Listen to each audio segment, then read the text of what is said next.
Welcome back again to my channel. आज मैं लेके आया हूँ आपके लिए list of important committees part B.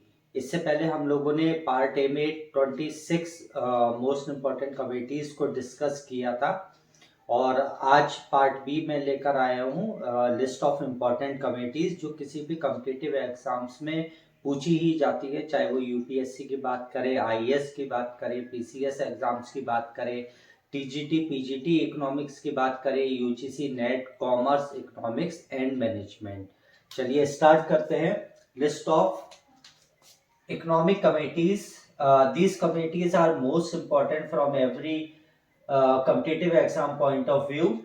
Let's start from 27th committee which we are going to discuss.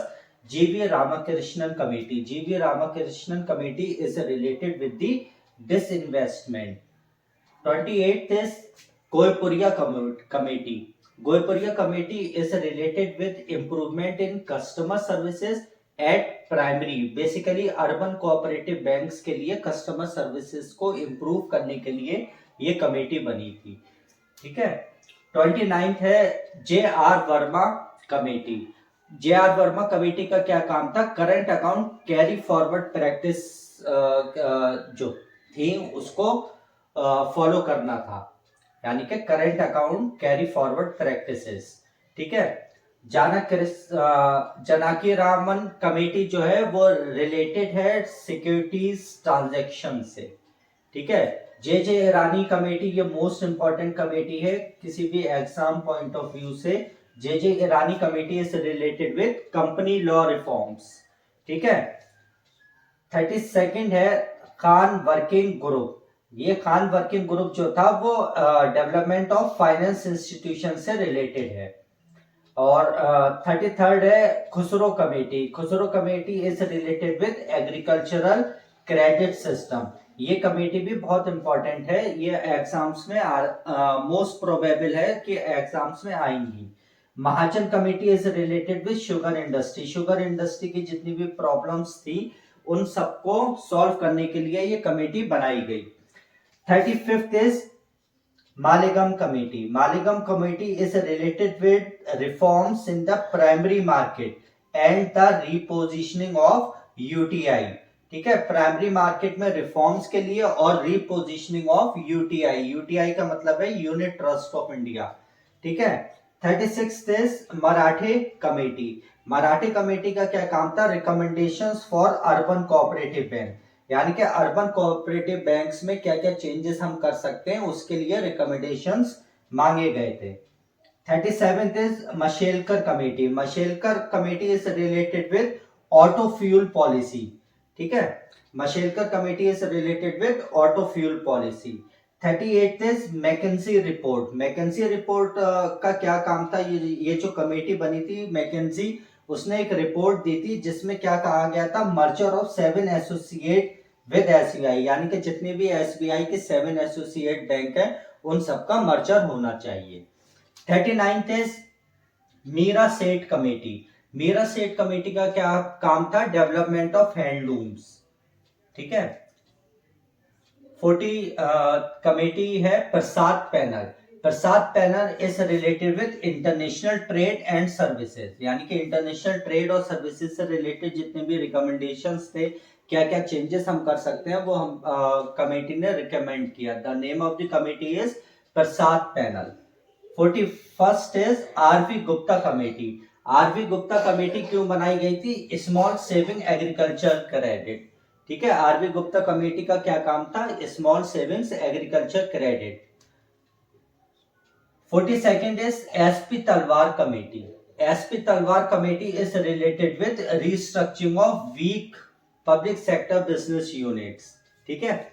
43rd is S Tendulkar committee. S Tendulkar committee का क्या काम था? रीडिफाइनिंग पॉवर्टी लाइन, यानी कि पॉवर्टी लाइन को हमें रीडिफाइन करना है क्योंकि जो भी पॉवर्टी लाइन की डेफिनेशन थी वो बहुत ही ज्यादा ओल्ड हो गई थी। And it's calculation formula. ठीक है। एस तेंदुलकर कमेटी का क्या काम था? Redefining poverty line and it's calculation formula. 44th is सप्त ऋषि कमेटी। सप्तऋषि कमेटी का काम था development of domestic T industry, यानी कि डोमेस्टिक टी इंडस्ट्री को डेवलप करने के लिए सजेशंस मांगे गए थे सप्तऋषि कमेटी से। 45th is Shah committee. Shah committee is related with reforms related to non banking financial corporations. ठीक है, यानी कि नॉन बैंकिंग फाइनेंशियल कॉर्पोरेशंस में क्या क्या रिफॉर्म्स हो सकते हैं, उसके लिए ये कमेटी बनाई गई थी। 46 is SL. Kapoor committee. SL. Kapoor committee का क्या काम था? Credit and flow problems of small scale industries, यानी कि क्रेडिट और फ्लो प्रॉब्लम को कैसे हम फेस करें, इसलिए वो बनाई गई। 47th is SN. Verma committee. SN. Verma committee is related with restructuring of commercial banks, यानी कि कॉमर्शियल बैंक्स का रीस्ट्रक्चरिंग करने के लिए एस.एन. वर्मा कमेटी को बनाया गया। 48th is Udesh Kohli. Udesh Kohli committee का क्या काम था? Analyse fund requirement and power sector, यानी कि फंड रिक्वायरमेंट पावर सेक्टर में जो भी हमें जरूरत होती है उसको एनालाइज करने के लिए उदेश कोहली कमेटी को बनाया गया। 49th is UK Sharma committee. UK Sharma committee का काम था नाबार्ड रोल इन आरआरबी, यानी कि नाबार्ड का क्या काम होगा, आरआरबी में क्या रोल प्ले करेगी रीजनल रूरल बैंक्स में। 50th is Kumar Mangalam Birla. ये भी मोस्ट इंपॉर्टेंट कमेटी है जो किसी भी कॉम्पिटिटिव एग्जाम्स में पूछ ली जाती है। कुमार मंगलम बिरला ने जो कमेटी बनी उसका क्या काम था? Corporate governance.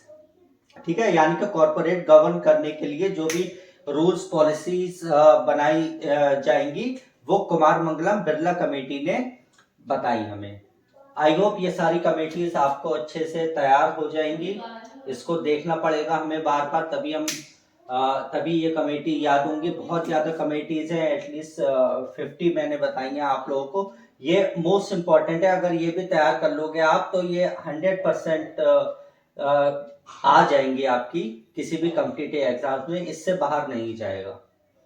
Okay, thank you for watching my channel. Please stay tuned to my channel for such type of informational videos, and I think I am helping most of the students to crack any competitive exam. Thank you. Have a nice day.